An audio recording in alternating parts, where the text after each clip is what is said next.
Peneliti dan Manajer Program Saiful Mujani Research Center, Saidiman Ahmad. Selamat sore Bapak-Bapak, saya ke Mas Saidiman terlebih dahulu. Mas Saidiman, melihat proses pertemuan antara Ketua Umum Partai ataupun petinggi partai dari Kimples ini di saat rangkaian HUT Gerindra ke-17, bisa diartikan seperti apa?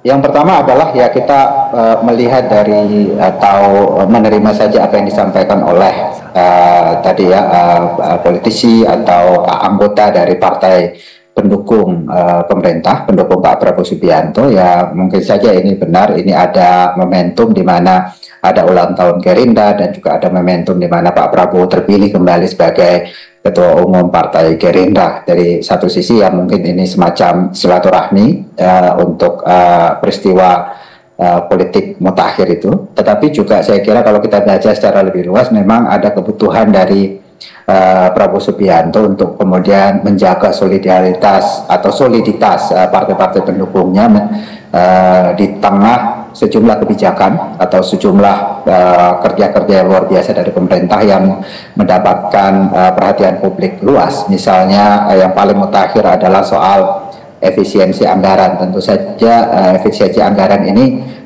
tentu adalah kebijakan yang positif, tetapi pasti akan mendapatkan perlawanan ya dari sejumlah pihak yang dirugikan, terutama dari birokrasi. Dan kemudian Pak Prabowo sudah menyatakan bahwa ada sejumlah pihak yang tidak menerima atau tidak rela dengan kebijakan ini dan menyebutnya sebagai raja kecil dan seterusnya ya. Tetapi kebijakan-kebijakan lain tentu juga butuh dukungan yang solid, karena di awal-awal pemerintahan biasanya kebijakan-kebijakan pemerintah itu mereka tentu akan memilih ada kebijakan-kebijakan tertentu yang strategis sifatnya, tetapi pada saat yang sama kadang-kadang ini tidak populis. Misalnya tadi efisiensi anggaran, tentu ini butuh mendapat dukungan. Atau kebijakan lain misalnya sebelumnya ya ada kebijakan soal distribusi gas, subsidi energi, dalam hal ini gas kepada warga yang juga bergejolak gitu ya. Dari kebijakan-kebijakan di awal pemerintahan ini memang umumnya memang kadang-kadang tidak populis karena itu butuh soliditas dari partai-partai pendukung. Kemudian yang kedua, saya melihat juga bahwa ada karakter yang spesifik pada Pak Prabowo ini, di mana beliau ini kalau kita lihat dari pernyataan-pernyataannya itu memang tidak ingin, sepertinya ya agak terganggu kalau ada perlawanan atau kelompok-kelompok yang kurang setuju dengan kebijakan-kebijakannya, sehingga di dalam banyak sekali kesempatan Pak Prabowo ini selalu mengungkapkan ada pihak-pihak tertentu yang menjadi musuh, yang menjadi lawan, yang tidak setuju dengan kebijakan-kebijakannya. Misalnya yang paling terakhir dia menyatakan ada raja-raja kecil yang melawan, ada bahkan dari dalam pemerintahnya sendiri ada yang dablek, kata dia, ada seterusnya dan seterusnya aja. Jadi ada pengandaian-pengandaian tentang musuh yang mungkin Pak Prabowo ya karena latar belakangnya militer mungkin jadi selalu ada pengandaian tentang musuh yang itu yang harus dihadapi. Nah ini sebenarnya karakter kepemimpinan seorang Prabowo yang mungkin berbeda dengan yang lain. Jadi karena itu saya melihat bahwa Prabowo ini dari awal memang sangat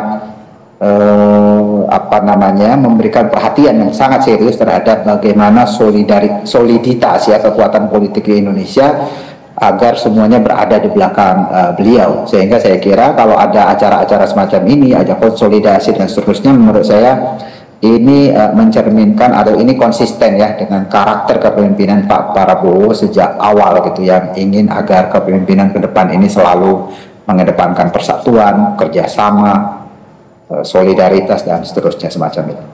Baik Mas Saidiman, ternyata Prabowo tidak hanya mengundang petinggi partai politik, tetapi juga kepala daerah yang terpilih. Ini juga diundang ke Hambalang. Kalau untuk ke kepala daerah yang terpilih ini, apa maksud dan tujuan Prabowo untuk kemudian dipanggil ke Hambalang? Ya, saya kira itu juga bagian. Jadi selain Pak Prabowo membutuhkan soliditas partai-partai pendukung, tentu juga dukungan dari kepala-kepala daerah itu juga penting untuk mensukseskan sejumlah program yang sangat ambisius. Misalnya ada 2 sekarang yang sudah berjalan. Yang pertama program makan bergizi gratis, itu kan seluruh Indonesia dan ini butuh dukungan. termasuk dukungan bantuan finansial dari daerah gitu ya, karena kita tahu saya kira ini membutuhkan dana yang sangat besar. Kemudian yang kedua, program yang sudah juga dilaksanakan yaitu program pemeriksaan kesehatan gratis, yang itu juga berlaku secara nasional dan sudah dimulai juga. Saya kira ini juga membutuhkan keterlibatan ya pemerintahan daerah, jadi butuh soliditas baik di tingkat pusat maupun sampai ke daerah. Jadi saya kira pemerintah pusat, dalam hal ini Prabowo Subianto, membutuhkan dukungan yang masif dari seluruh elemen, termasuk dalam hal ini kepala-kepala daerah. Karena kalau program-program ini misalnya tidak mendapat dukungan yang serius dari kepala daerah, itu kan juga bisa bermasalah. Jadi saya melihat kerangka besarnya dari pemerintahan Pak Prabowo ini adalah yang dikedepankan adalah narasi persatuan tadi, narasi gotong royong, narasi kerjasama, saling dukung, karena memang secara keseluruhan itu ada ambisi besar dari pemerintahan Pak Prabowo ini, terutama kalau kita lihat dari dua program yang terakhir itu, program makan bergizi gratis, kemudian program kesehatan tadi, lalu kemudian ini konsekuensinya adalah efisiensi anggaran. Jadi dan efisiensi anggaran ini saya kira tidak hanya berdampak pada kementerian ya yang di pusat, tapi juga bisa berdampak pada alokasi anggaran untuk daerah-daerah. Baik, Mas Saidiman, tapi ini memanggil para kepala daerah dan juga para petinggi partai politik ini tidak hanya di tengah ramai pembahasan mengenai efisiensi anggaran, tetapi juga mengenai Prabowo yang kembali dipilih menjadi Ketua Umum Gerindra. Bahkan tidak hanya itu, Gerindra menyatakan mengusung Prabowo kembali di Pilpres 2029 nanti. Apakah dalam hal ini dimungkinkan juga untuk membahas isu terkait hal ini? Apalagi Kim Plus juga diundang semuanya di sana, Mas Saidiman. Ya, bisa jadi, tapi kalau kita bicara soal suksesi politik kepemimpinan nasional, saya kira masih cukup jauh waktunya. Tetapi ya tentu saja semua kerja-kerja politik yang dilakukan pemerintah kan pada ujungnya adalah untuk keberhasilan pembangunannya, dan kalau diberikan kesempatan untuk kemudian maju kembali, tentu itu sangat penting untuk mempersiapkan dari awal ya. Kalau untuk suksesi kepemimpinan di 2029 bisa saja itu masuk, tapi menurut saya kira tujuan paling besar dari ini saya kira adalah mensukseskan program-program unggulan dari pemerintah sekarang yang tantangannya sangat besar. Karena ini kan ambisinya sangat besar, misalnya makan bergizi gratis itu ada 82 juta orang yang harus dikasih makan, program cek kesehatan gratis itu ada 180-an juta orang yang tercantum di dalamnya, tercakup di dalamnya, karena itu butuh dana besar. Kemudian ada efisiensi anggaran yang itu kalau tidak hati-hati, kalau tidak mendapatkan dukungan politik yang kuat, ini bisa jadi alasan misalnya untuk mengganggu pemerintahan dari sisi dukungan politik. Jadi saya kira Pak Prabowo butuh soliditas itu, butuh dukungan terutama dari partai-partai politik, kemudian dari mungkin juga dari kepala-kepala daerah untuk saya kira utamanya sekarang adalah bagaimana menjalankan program-program yang sudah dicanangkan itu. Bahwa itu nanti punya konsekuensi politik, saya kira itu juga bagian dari bagian dari konsekuensi secara tidak langsung dari suksesnya program kebijakan yang dilakukan oleh Pak Prabowo sekarang. Baik, Mas Saidiman, kalau misalnya kita melihat saat ini juga yang ramai diperbincangkan adalah mengenai efisiensi anggaran, namun yang diperbincangkan di media sosial adalah dampak negatifnya, di mana terjadi perumahan, lalu ada juga beberapa pengusaha yang kemudian akan mengeluh karena omset mereka akan turun karena biasanya ASN atau PNS ini akan rapat di hotel-hotel seperti itu. Nah, apa yang harus dilakukan pemerintah supaya bisa menjawab isu yang beredar di media sosial ini?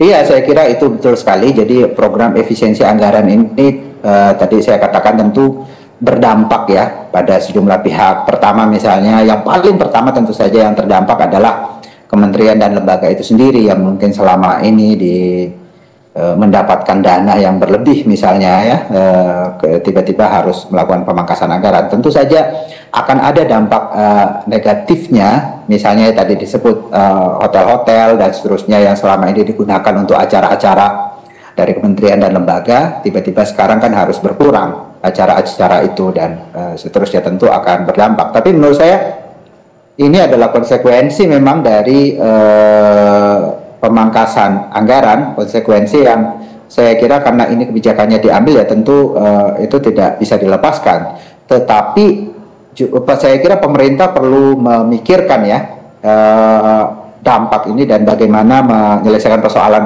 dalam jangka pendek itu. Pemangkasan anggaran, efisiensi anggaran kan kalau kita lihat dari jangka panjang tentu penting agar dana pajak dari publik itu benar-benar digunakan sebagaimana mestinya. Tetapi dalam jangka pendek tentu itu akan merugikan. Nah ini saya kira yang sekarang ini belum terlihat apa yang akan dilakukan pemerintah untuk mengatasi persoalan jangka pendek. Kita kan misalnya punya pengalaman ya di dalam pemerintahan yang lalu, terutama di masa Pak SBY misalnya ada pemangkasan subsidi energi misalnya, dan itu berkali-kali dilakukan ya juga di masa Pak Jokowi. Itu kan dilakukan ada dikeluarkan kebijakan-kebijakan untuk kemudian mengurangi implikasi negatif terutama pada kelompok yang terdampak paling besar ya. Kemudian ada bantuan langsung tunai dan seterusnya. Nah, saya kira pemerintah perlu mengeluarkan satu kebijakan yang semacam itu untuk mengatasi dampak itu.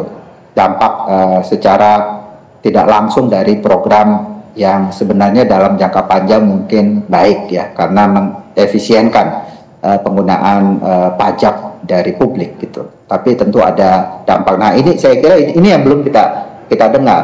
Yang baru kita dengar sekarang bahwa pengurangan atau efisiensi anggaran ini dilakukan untuk kemudian dipakai mendanai program-program populis pemerintah, terutama makan bergizi gratis, kemudian pemeriksaan kesehatan gratis, kemudian juga ada peningkatan upah minimum dan seterusnya. Kita baru dengar program-program besarnya, tetapi pada kelompok-kelompok yang benar-benar terdampak apa yang dilakukan. Nah itu saya kira yang perlu dijawab oleh pemerintah sekarang agar kemudian program yang secara jangka panjang itu mungkin positif ini tetap bisa mendapatkan dukungan dari publik. Baik, Mas, kalau kita bisa melihat ini Mas Saidiman kan juga Prabowo sempat menyatakan di pidatonya bahwa ada tadi raja kecil, kemudian kita tahu juga bahwa banyak beberapa menteri di era pemerintahan Prabowo Subianto ini banyak yang menuai kecaman dari publik karena tidak melakukan dinilai menimbulkan perpecahan dari omongan-omongan yang keluar dari menteri Prabowo Subianto ini. Menurut Anda juga perlukah apakah di dalam hal ini juga disampaikan evaluasi dari kinerja para menteri ini supaya kemudian tidak lagi menimbulkan kegaduhan dari omongannya maupun dari kebijakan yang dikeluarkan, Mas Saidiman? Ya, pertama soal raja kecil itu saya kira ya, itu lebih banyak ditujukan kepada birokrasi karena dalam konteks Pak Prabowo bicara soal pemangkasan anggaran. Jadi tentu lagi-lagi karena selama ini birokrasi kan dimanjakan oleh anggaran-anggaran yang besar yang sesungguhnya tidak perlu memang. Misalnya anggaran ATK itu kan kita sudah menggunakan laptop, tidak lagi menggunakan alat tulis dan seterusnya. Ya memang tentu perlu efisiensi di sana dan tentu akan banyak ya birokrasi yang terdampak dari sisi itu yang selama ini mungkin mendapatkan manfaat secara ekonomi tentu tidak nyaman dengan pemangkasan anggaran semacam itu. Jadi menurut saya arahnya ke sana. Tetapi soal kementerian atau menteri-menteri yang disinggung oleh Pak Prabowo itu dablek ya dalam pidatonya itu akan dilakukan penindakan. Konteksnya pernyataan itu kan dikatakan ketika ada kisru soal gas ya, soal distribusi gas itu, dan kemudian ada banyak menyimpulkan bahwa atau bahkan dikatakan oleh Pak Dasko ya bahwa sebenarnya itu bukan kebijakan dari Pak Prabowo, itu adalah kebijakan dari kementerian yang terkait. Saya melihat dari sisi politik menurut saya ini bisa dibaca sebagai seperti sembunyi tangan sebenarnya ya. Mestinya Pak Prabowo sebagai presiden, saya kok menduga itu pasti kebijakan sebesar itu masa sih presiden tidak tahu. Menurut saya itu bagian dari program pemerintah, tetapi karena kemudian mendapat reaksi dari publik, kemudian seolah-olah ini kesalahan menteri saja. Tetapi secara umum saya kira memang perlu dilakukan evaluasi, dan kan sudah 3 bulan pemerintahan ini berjalan, tentu perlu melakukan evaluasi terhadap kementerian-kementerian yang sekarang bekerja. Baik, kita akan nantikan hasil dari pertemuan ini. Terima kasih atas waktu dan juga informasinya. Manajer Program Saiful Mujani Research Center, Mas Saidiman Ahmad, sudah bersedia berbincang bersama kami di Berita Satu Sore. Sehat selalu.